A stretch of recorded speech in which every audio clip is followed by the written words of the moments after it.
The bells of St. Paul's Cathedral echoed through the crisp air. Linda lifted the hem of her white wedding dress as she climbed the church steps one at a time. Although it was March, Minnesota's winter chill lingered, and her cheeks were flushed from the cold. "You're marrying my son in such a cheap dress." The voice belonged to Michael's mother, Barbara. Dressed in a navy blue gown from a high-end boutique, she looked Linda up and down as if appraising merchandise. Linda endured the scrutiny in silence. True, her dress was modest. As a nurse, she had purchased an off-the-rack gown with her savings, clearly not up to Barbara's standards. The ceremony began, and vows were exchanged in a solemn atmosphere. However, during the photo session afterward, Barbara's true colors emerged once again. During the family photos, she deliberately pushed Linda to the edge and even instructed the photographer to take just family shots without Linda in several pictures. Michael must have noticed. But he never confronted his mother about her behavior. "That's just Mom's way of showing she cares," he would always say, brushing it off. 3 years later, Linda began adoption proceedings. It was a decision made after struggling with infertility. Meeting 5-year-old Amy at the orphanage where she volunteered felt like destiny. However, she hadn't anticipated how this decision would further strain her relationship with Barbara. A child with no blood ties. From the moment Amy became part of the family, Barbara began spreading such comments.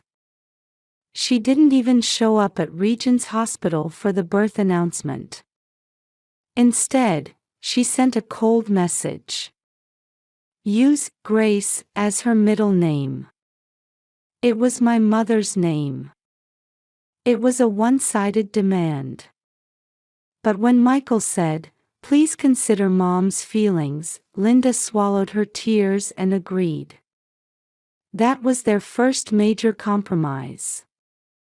Barbara's hostility continued. She would deliberately schedule Amy's birthday celebration a week off, remove photos of the two from family albums, and deliberately ignore them at church coffee hours. The phrase, "real family," was repeated like a curse. The situation changed dramatically after Michael's sister Caitlin divorced. Barbara lavished protection on her when she returned home with her daughter Sophia. Her doting on Sophia, in particular, was excessive. "Look, Sophia. Grandmother bought you a lovely doll. Your artistic talent is wonderful. You're truly my granddaughter." While such conversations became routine, her attitude toward Amy grew increasingly cold. The difference in treatment between the two girls of similar age was painfully obvious. That Christmas, Barbara had planned an extravagant party. Her house in the Summit Hill District's upscale neighborhood was already decorated with LED lights and a massive Christmas tree. The invitation read, "Let's celebrate Christmas as a whole family." Christmas morning dawned in a winter wonderland.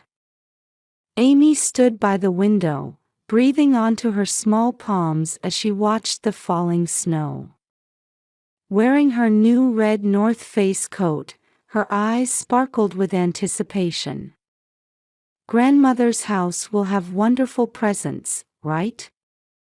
Though Linda felt a pang in her heart at her daughter's profile, she nodded brightly. The night before, she had made careful preparations. She had curled Amy's hair meticulously and tied it with her favorite ribbon. The dress was navy velvet, worn for Sunday church services. A pearl brooch added an elegant touch. "Here, Amy. This brooch belonged to my mother. I want you to wear it today." When they arrived at Barbara's house, the aroma of turkey and apple pie greeted them at the entrance. The white mansion in the historic Summit Hill district looked like it had stepped out of a Christmas card. In the living room, a towering pine tree decorated with crystal ornaments cast a warm LED glow.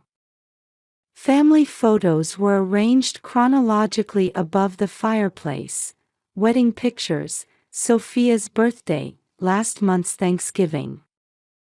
Linda and Amy were absent from all of them. "I hope I haven't kept everyone waiting." Barbara appeared, wrapped in a scarlet cashmere sweater, wearing an artificial smile. A pearl necklace adorned her neck, a Cartier watch on her wrist. As always, she was impeccably dressed. The entire family gathered in the living room, settling into sofas and armchairs. Michael's father George remained buried in his newspaper as usual. Sister Caitlin couldn't put down her smartphone. Sophia, dressed in a white lace dress, wore a bored expression. Other relatives seemed to sense the uncomfortable atmosphere. When Amy tried to sit next to Sophia, Barbara moved quickly. "Sophia, come sit on grandmother's lap," she said, pulling Sophia close. Amy ended up alone at the edge of the large sofa. The fireplace flames flickered as the scent of green bean casserole wafted from the kitchen. Under the Christmas tree lay a mountain of presents wrapped in colorful paper. At first glance, it was the perfect family Christmas scene. "Well then, let's start exchanging presents." Barbara began pulling out luxuriously wrapped boxes. A large box adorned with gold and red ribbons was, of course, for Sophia. "Open it, my angel," Barbara's voice rang out as Sophia excitedly tore into the wrapping paper. Inside was a dress from a Parisian brand. Deep crimson velvet with delicate gold embroidery. "Oh, how lovely! You can wear this to Christmas Mass too," Barbara exclaimed while Caitlin's face showed discomfort. The overly expensive gift probably made her uncomfortable. It was also a symbol of Barbara's control. Then came Amy's turn. Barbara carelessly handed over a brown paper bag. The gesture was like passing trash, and the room's atmosphere momentarily froze. When Amy, her heart full of expectation, opened the bag, she found worn-out clothes inside. The hem was frayed, and there were small holes in the sleeves. They were clearly old clothes someone had meant to throw away. "Grandmother, why?" Amy's voice trembled.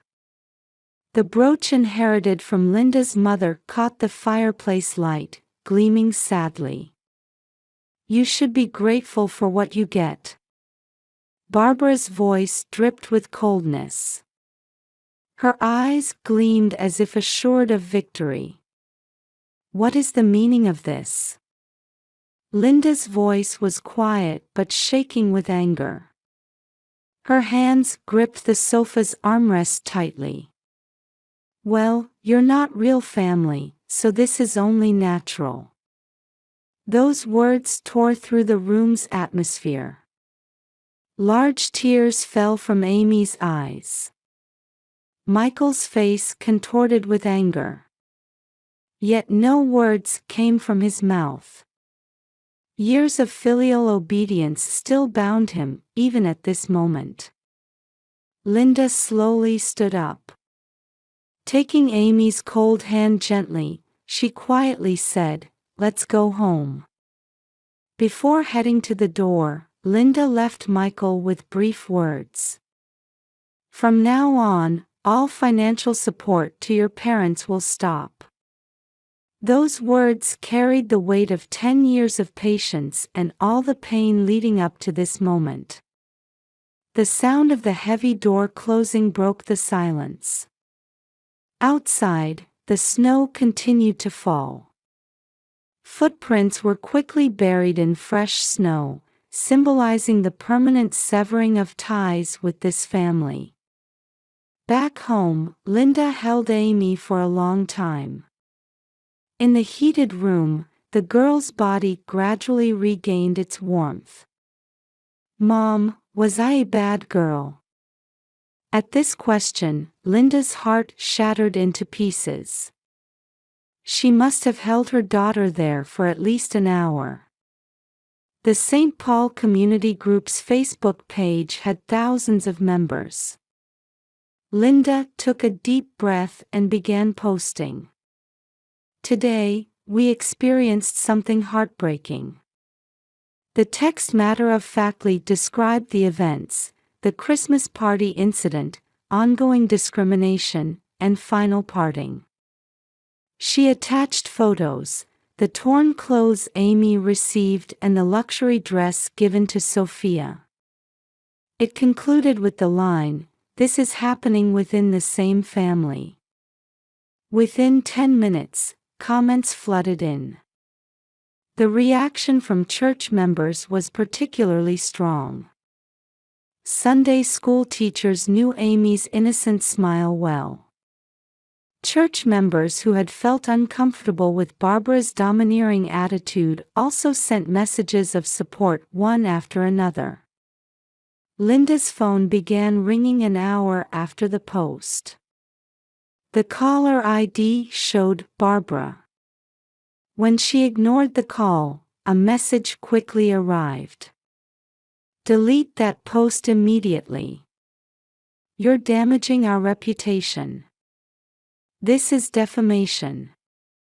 I won't hesitate to take legal action.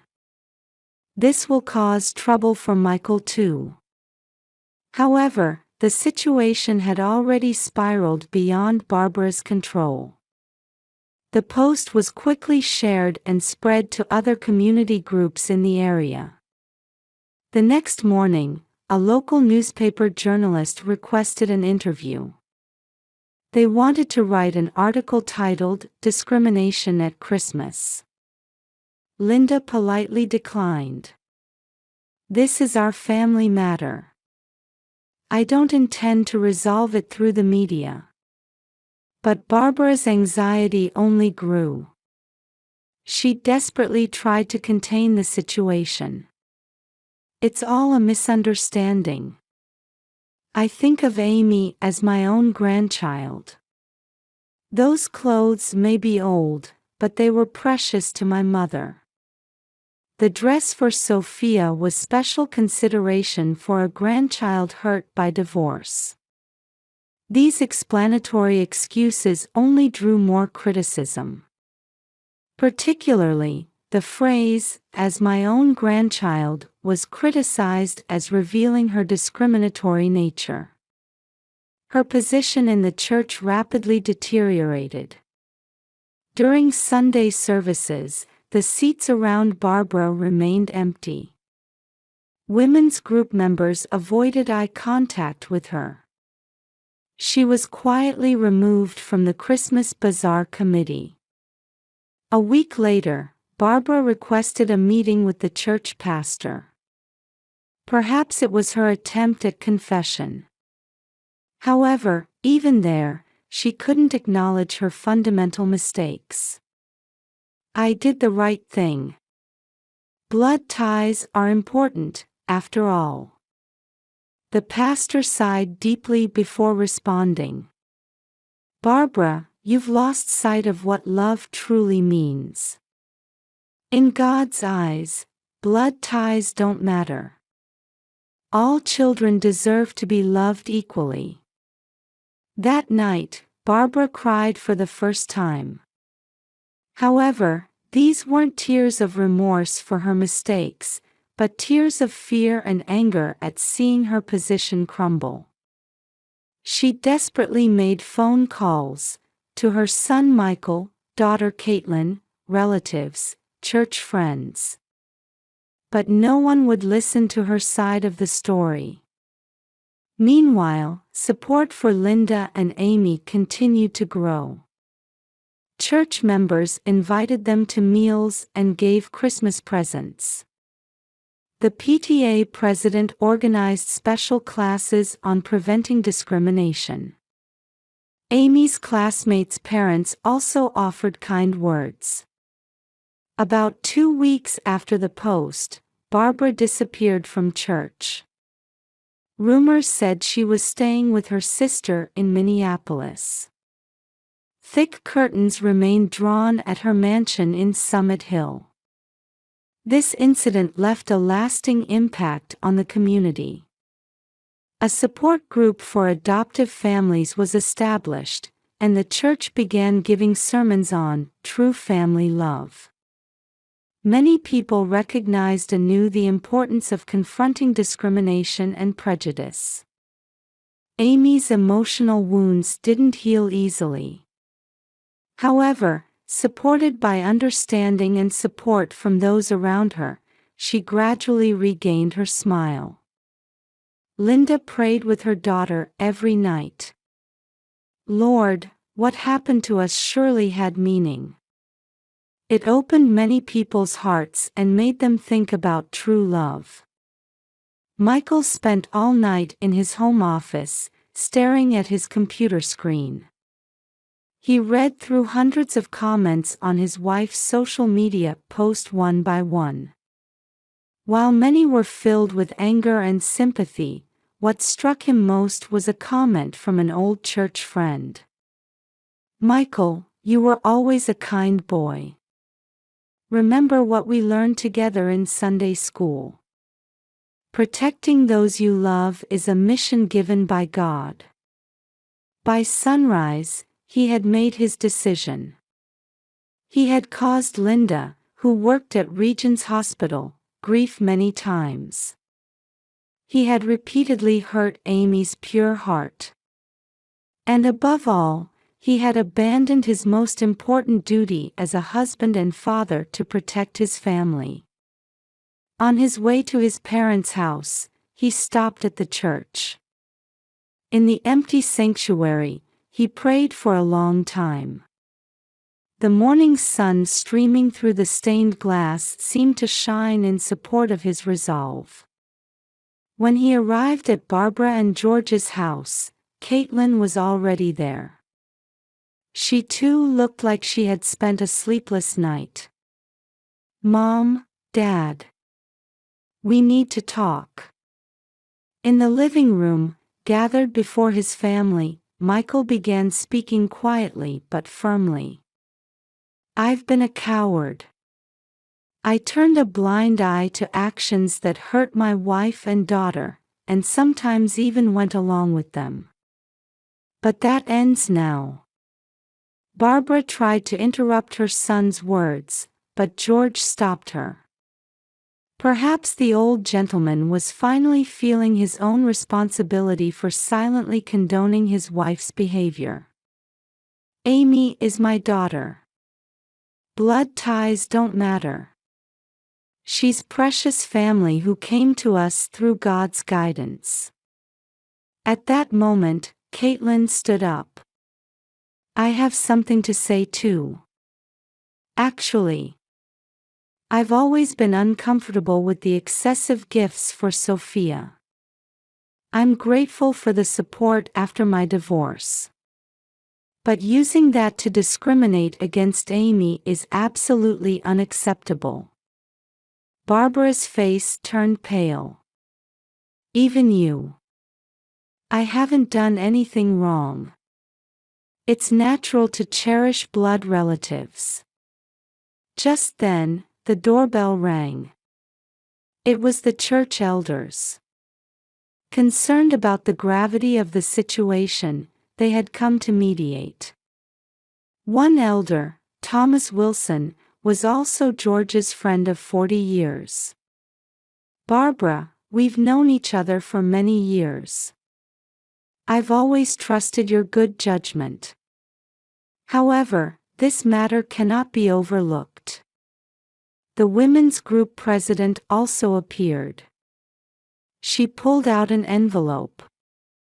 Inside were testimonies about Barbara's past behavior, discriminatory remarks toward adoptive families, prejudiced attitudes in church activities, actions that caused division in the community. Everything was meticulously documented.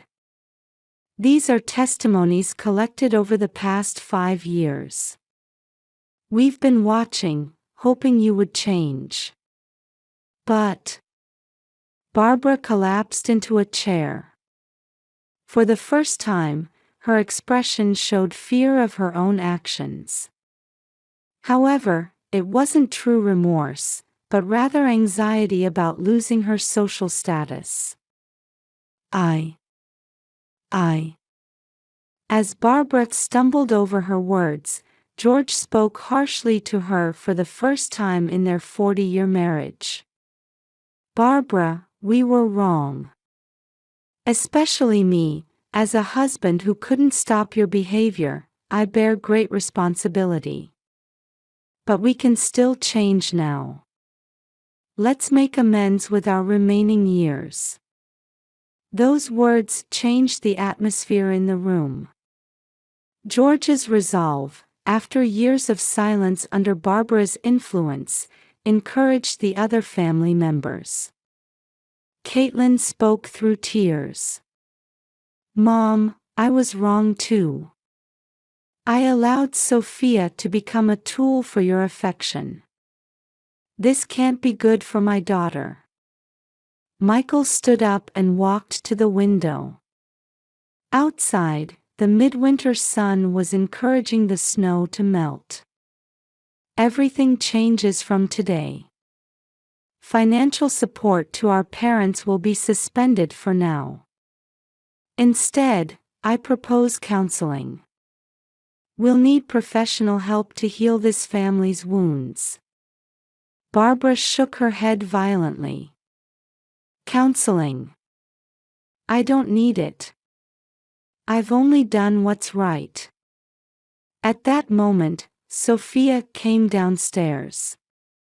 In response to her grandmother's domineering attitude, the girl said in a small voice, "Grandma, Amy is my friend. Why are you being mean?" That innocent question completely shattered Barbara's defenses. Perhaps she finally saw herself objectively through her granddaughter's eyes. She covered her face with both hands and began sobbing loudly. The elders quietly stood up. "We will continue praying for this family's healing. But it will take time." Michael turned to his father and said, "I'll arrange for you to move. You'll need to live elsewhere for a while.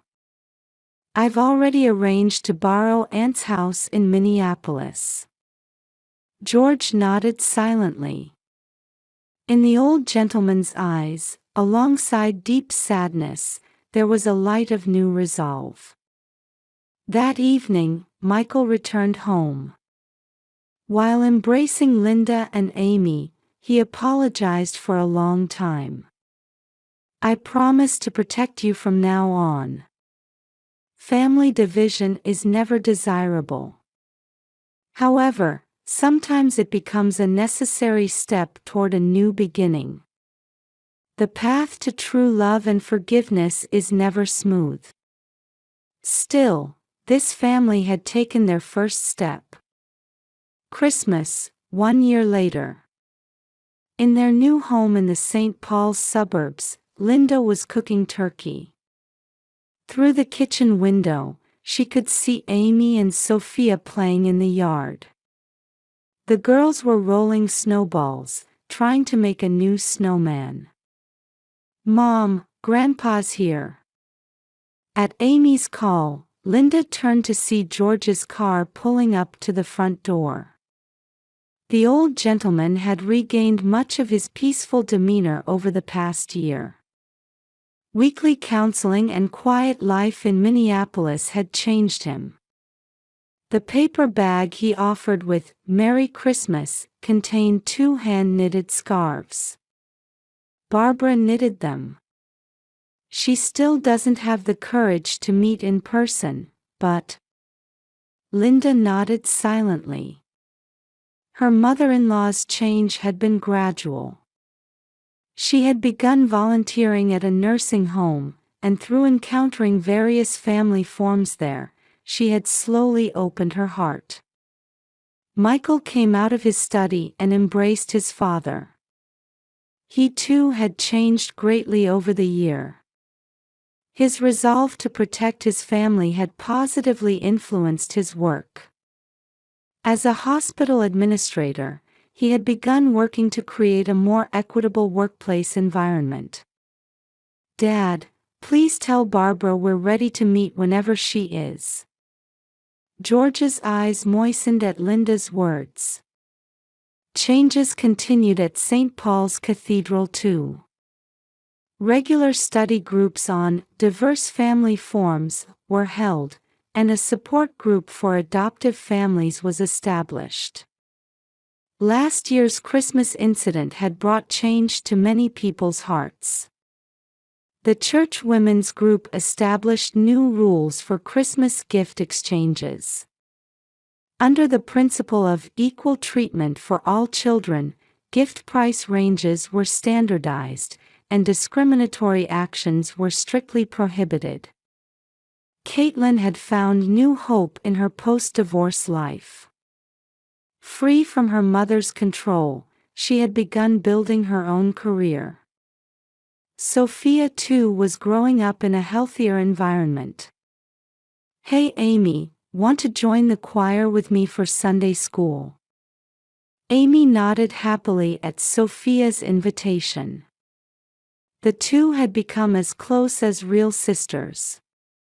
Barbara hadn't returned home yet. She was spending quiet days at a facility in Minneapolis.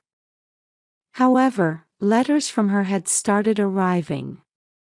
Beginning with formal apologies, they gradually began to reveal her true feelings. "I was wrong. Now I understand there are things more important than blood ties." Those words weren't false. In her old age and solitude, she had finally begun to understand the meaning of true love. In the community too, this incident became a major turning point. Awareness of discrimination and prejudice increased, and more inclusive community building progressed. The residents of Summit Hill District set, creating a community that embraces diversity, as their new goal.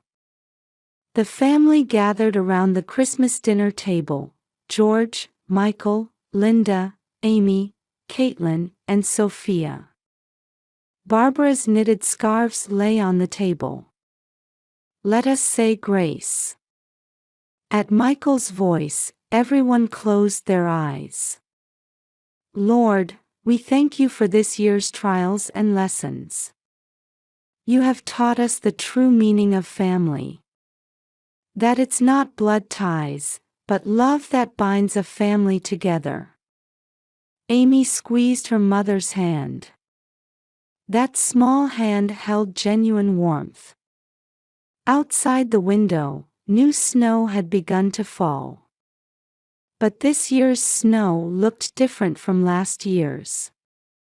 It sparkled with hope, like a symbol of new beginnings. This family's story remained in many people's hearts. It taught that love comes in many forms, and that true bonds aren't necessarily just about blood relations.